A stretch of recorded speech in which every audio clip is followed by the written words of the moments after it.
Donc je suis François Lefebvre, je suis doctorant en biostatistique au CESTIM et je fais ma thèse avec le professeur Roch Giorgi.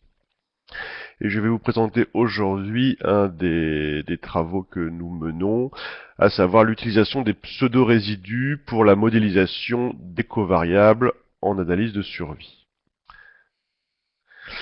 Donc les études de survie ont pour objet d'estimer donc la survie donc de population et aussi également donc d'étudier l'effet de covariables sur cette survie.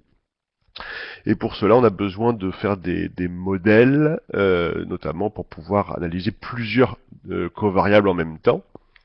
Et donc, pour cela, on a recours à deux grands types de modèles, qui sont les modèles multiplicatifs et les modèles additifs. Donc les modèles multiplicatifs sont les modèles les plus utilisés. Le plus connu et le plus utilisé dans le cadre de la médecine, c'est le modèle de Cox. Donc il s'écrit comme cela. Donc le risque instantané de base, le risque instantané pour un patient, donc c'est le produit du risque instantané de base, lambda 0 de t, par l'exponentielle d'un paramètre fois donc là où les variables d'intérêt. Donc on estime c'est le vecteur des paramètres ici. Et quand le lambda 0 est spécifié, on a des modèles paramétriques, et quand il n'est pas spécifié, quand il est donc et donc on obtient le modèle de Cox, qui est un modèle donc semi-paramétrique. On peut éventuellement avoir des modèles de Cox un peu plus complexes, qui sont des extensions, notamment faisant varier les paramètres bêta dans le temps, quand le sur-risque n'est pas constant. Donc ce modèle de Cox présente des avantages, il est relativement facile d'utilisation, il est implémenté dans tous les logiciels de statistique, et il est aussi assez facile d'interprétation, puisque si on a un bêta par exemple à 0,693, ça nous donne un hazard ratio à 2, c'est-à-dire que les patients qui sont dans le groupe x égale 1, donc ont un sur-risque de faire l'événement, donc de 2 par rapport à ceux qui sont dans le groupe x égale 0. Ce modèle a aussi des limites. La limite principale, c'est qu'il fait une hypothèse forte, à savoir que les risques instantanés sont proportionnels, c'est-à-dire que le sur-risque de présenter l'événement est constant dans le temps. Ce qui est finalement relativement rarement le cas. Et une deuxième limite, c'est que il n'est pas forcément le plus approprié en biologie ou en épidémiologie, puisque finalement le surrisque de faire l'événement ne multiplie pas forcément le risque de base, mais parfois il peut plutôt s'additionner au risque de base. Et donc c'est entre autres pour cela qu'a été développé d'autres types de modèles qui sont les modèles additifs. Donc historiquement, le premier, c'est le modèle de Allen, qui a été donc développé en 1989, et donc le risque instantané d'un patient avec des covariables XI, donc est la somme d'un risque instantané de base, donc ici, et puis au lieu de multiplier ce risque, eh bien, on va additionner un risque instantané, et donc on va additionner en fonction donc, des différentes covariables. Donc le bêta 0 de t, ça a finalement le même rôle que le lambda 0 de t du modèle de Cox. Ce qui varie, c'est que les bêta j ne sont plus des paramètres à estimer, mais sont des fonctions de régression qui décrivent les effets des covariables et qui les décrivent dans le temps.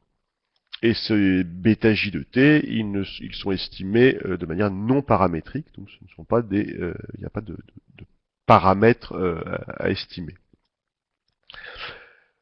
Ce qui est donc, parfois ce qui peut poser quelques problèmes d'interprétation. C'est pour ça que Lin a proposé un modèle avec finalement des bêta j qui sont constants dans le temps, ce qui permet d'avoir un modèle paramétrique additif. Donc ce modèle de Allen présente de nombreux intérêts. Le premier, c'est que finalement, dans les phénomènes biologiques ou épidémiologiques, la modélisation a plutôt tendance à se faire de manière additive, c'est-à-dire que le risque donc d'un patient qui est exposé à une covariable va plutôt s'additionner au risque de base plutôt que de le multiplier. Et donc c'est notamment, et donc ça entraîne aussi donc le, le point suivant, c'est que finalement l'importance de l'effet ne dépend pas du risque de base, contrairement au modèle de Cox. Il n'y a pas d'hypothèse à vérifier, et puis ça permet de finalement d'avoir une description de la variation de l'effet dans le temps, puisqu'on est dans du non paramétrique, et donc on a vraiment l'effet de la covariable dans le temps. Donc il a quand même quelques inconvénients, c'est que il est plus difficile d'interprétation, puisqu'il ne repose pas sur un paramètre, mais sur une fonction. Éventuellement, on peut avoir des risques instantanés négatifs, et il est quand même assez peu utilisé. Et donc une des questions qu'on se pose, c'est de comparer ces modèles. Et alors, on sait que qu'on peut visualiser et tester l'adéquation des données à un modèle multiplicatif et l'adéquation des données à un modèle additif. Mais il n'y a pas de possibilité, tout du moins simple, de comparer directement les deux types de modèles. Et donc la question qu'on se pose, c'est de déterminer, au vu donc des données, si l'effet des covariables sur le risque instantané de base est multiplicatif ou additif, notamment quand les méthodes diagnostiques ne permettent pas de rejeter les deux types de modèles.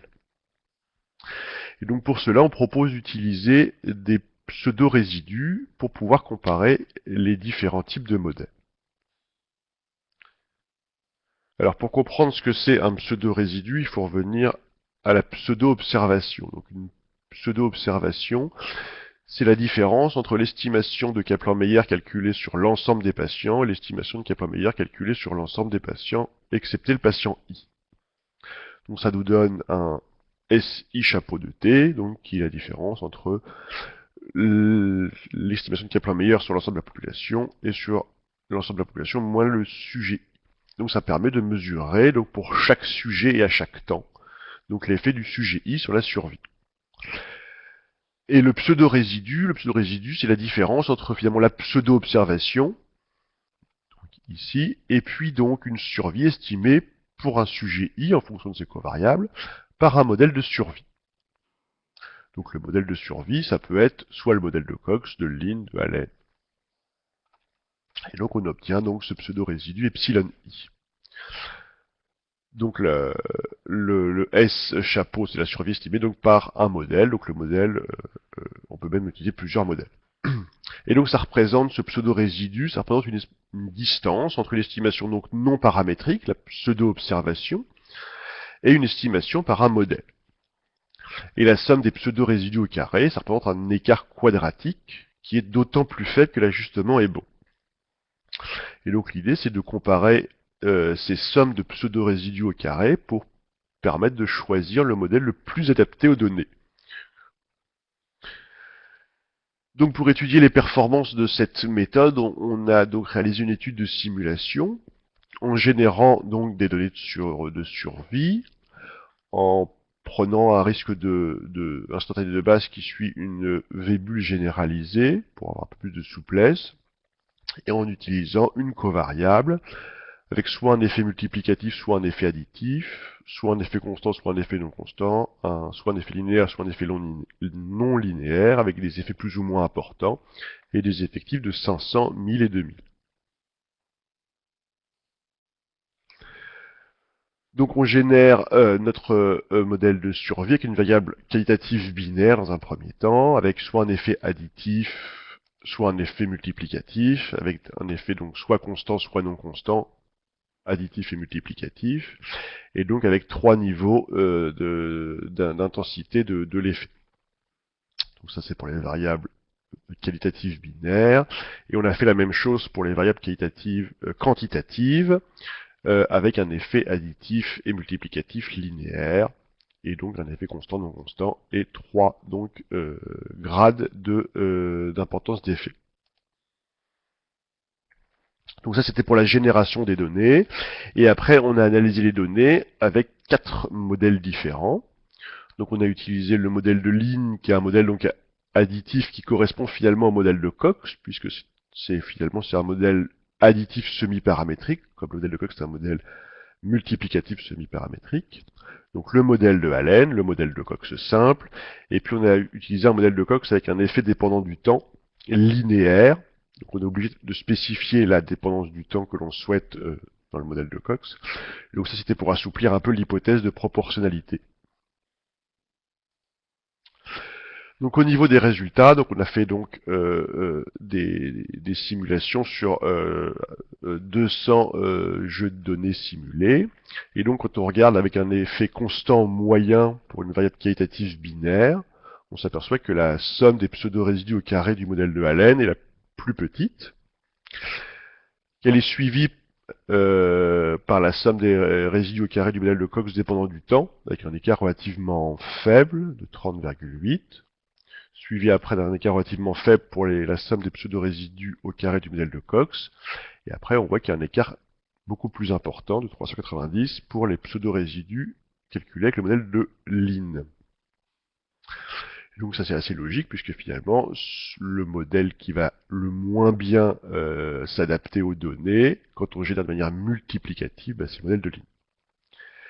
Et quand on gère de manière additive, et bien là encore on a les plus petits sont les pseudo-résidus calculés par Allen, suivis par ceux de Cox dépendant du temps, avec un écart relativement restreint, suivi par ceux de Lin, et avec un écart un peu plus important par ceux de Cox. Donc ça c'est encore relativement logique, dans le sens où le modèle de Cox va le moins bien s'adapter, s'ajuster aux données d'un modèle généré de manière additive.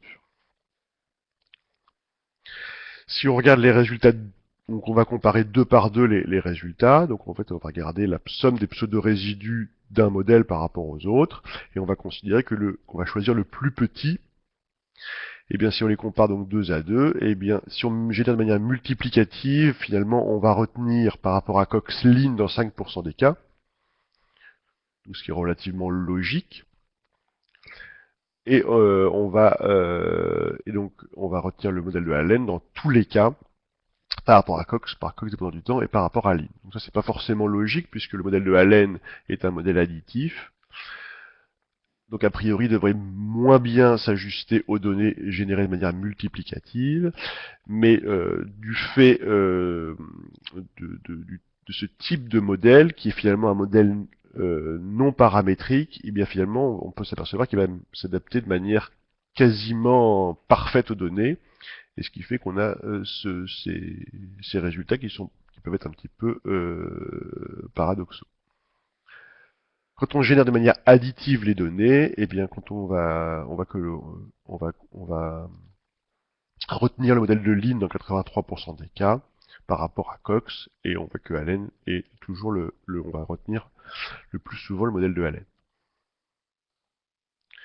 Alors si on prend la même variable binaire dépendante, mais qu'on la fait varier un petit peu dans le temps, et qu'on génère de manière multiplicative, et bien finalement on va avoir le même ordre quand on génère de manière multiplicative, à savoir les pseudo-résidus d'Allen sont les plus petits, suivis de Cox dépendant du temps, suivis de Cox et de Lin, mais avec un écart plus important entre Cox dépendant du temps et Cox, puisque c'est finalement Cox, lui, n'est plus un modèle correct pour décrire ces données. Et si on fait la même chose avec une génération additive, eh bien, on va voir finalement que donc le Cox dépendant du temps va finalement être relativement proche de la somme des pseudo-résidus calculés par Allen, et que les pseudo-résidus finalement par Cox ne sont pas si éloignés de ceux de Cox dépendant du temps. En revanche, ceux de Lin restent pas très pas très bons. Et donc si on compare les résultats 2 à 2, bon, on voit toujours que par rapport à Allen, tous les modèles sont moins bons. Et si on compare Lin par rapport à Cox, on voit que Lin n'est pas très bon en génération multiplicative. En génération additive, on voit que Allen est meilleur que tous les autres modèles, et que Lin par rapport à Cox n'est pas très bon non plus. Donc quand on a finalement une dépendance du temps, eh bien le modèle de Lin s'adapte à bien que ce soit une génération multiplicative ou additive. Et pour une variable quantitative linéaire, on a fait la même chose, et là on voit que finalement, quand on génère de manière multiplicative, eh bien c'est la somme des pseudo-résidus au carré du modèle de Cox dépendant du temps sont en moyenne les plus petits, suivis de ceux du modèle de Cox, par un écart relativement faible, et l'écart est plus important avec Allen et Lin, donc ce qui montre bien que finalement c'est les deux modèles, Cox dépendant du temps et Cox, s'ajustent bien aux données, et que les modèles additifs s'ajustent moins bien aux données, ce qui est assez logique. Et quand on génère des modèles additifs, et bien on a finalement le même effet avec les pseudo-résidus de Allen et de Lin qui sont relativement proches, et puis l'écart se creuse entre Lin et Cox dépendant du temps et Cox. Et quand on fait les comparaisons 2 à 2, eh bien on voit que quand on génère de manière multiplicative, le modèle de Lin est retenu que dans 30% des cas, et Allen dans 33% des cas, par rapport à Cox. Et quand on génère de manière additive, eh bien, Lin et Allen sont retenus dans 72 et 79% des cas. Donc en conclusion, pour les variables qualitatives binomiales, donc le modèle de Allen s'ajuste toujours mieux aux données que le modèle, que tous les autres modèles d'ailleurs. Donc il est donc à privilégier. Néanmoins, pour des raisons d'interprétation, on peut considérer que si l'écart entre la somme des pseudo-résidus au carré avec Allen et avec Cox est faible, qu'on peut éventuellement utiliser Cox. Et la même chose, si l'écart entre la somme des pseudo-résidus au carré avec Allen et Lin est faible, on peut utiliser le modèle de Lin. Pour les variables quantitatives, eh bien le modèle qui a la plus petite somme des pseudo-résidus au carré s'ajuste le mieux. Donc là, c'est pas toujours le modèle de Allen. Mais néanmoins, pour des raisons d'interprétation, si l'écart entre la somme des pseudo-résidus au carré avec le modèle qui s'ajuste le mieux et un autre est faible, eh bien on peut éventuellement utiliser ce dernier, notamment s'il est plus facile à interpréter. Et donc, je finis par quelques perspectives. Celui d'étendre l'étude à des effets non linéaires et non constants qui n'ont pas encore été réalisés. Et puis, ce qui pourrait aussi être intéressant, c'est de prendre en compte à la fois des covariables qualitatives et quantitatives dans le même modèle. Et puis, éventuellement, donc d'étendre l'étude à la comparaison de modèles en survie nette. Et je finis en vous remerciant de votre attention et en citant donc trois références principales pour les modèles additifs, donc les deux papiers de Allen et celui de Lin, et puis trois références sur les pseudo-observations et les pseudo-résidus. Merci.